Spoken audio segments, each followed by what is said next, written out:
So in this video tutorial, what I'm going to show you is how to preview edits after you've done a few, because what can happen while photo editing, because our eyes accommodate to color and tonal changes and our eyes automatically white balance, it can be hard to see subtle adjustments or adjustments you've made a long time ago based on where you're headed in an image. So in Adobe Camera Raw, they have ways to preview before and afters of the work you've done in an image. Now, one thing to remember is when you're working with before and after on images, it's as the moment you opened up Camera Raw.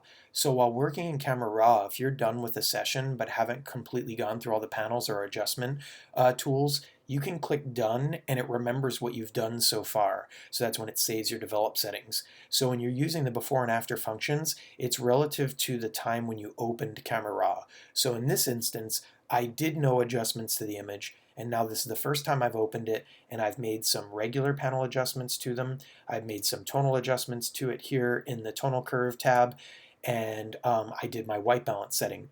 So that is going to show me the before and after from that point. However, if I click Done and then open the image and then did before and after, there would be no adjustments made even though I have these panels open. So just be aware of that. Okay, so let's say that's occurred. I've opened my image, I've made some adjustments, and now I want to see how it looks from when I started. So the way to manually access those functions, you have all the buttons down here at the bottom. But each of these buttons have key commands and key commands with key modifiers. So the most commonly used one is your Q key, and that's the first button.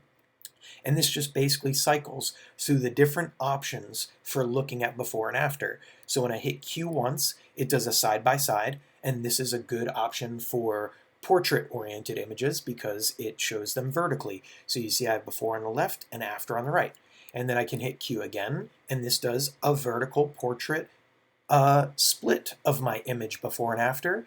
And then the next sequence is for your horizontal images. So you have a horizontal before and after document window, and then you have a horizontal split of your image. So either can be used for either orientation of the photo, but when you cycle back, you get back to your currently edited state. So if I hit Q twice or even just once, you can use the P key to swap your before and after photo. So when I hit the P key, it then shows my after is the before and my before is the after. So in this window, it's not so useful because you can see them side by side. But if I go to the next stage where it's the split screen, there may be something more important on the left that I want to see in the old way than on the right. So then when you hit your P key here, it switches it back and forth. And that can become very helpful because then you have a way to see imagery on either side of the graphic. And then the same goes for the horizontal view here. I can do it there, and I can do it in the horizontal view like that.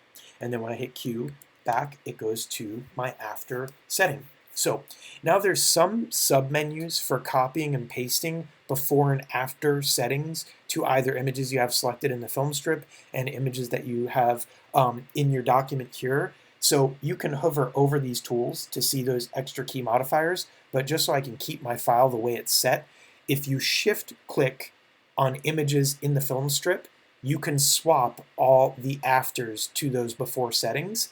And if you do Option P, you can copy your before settings to the after, or copy the after settings to the before view.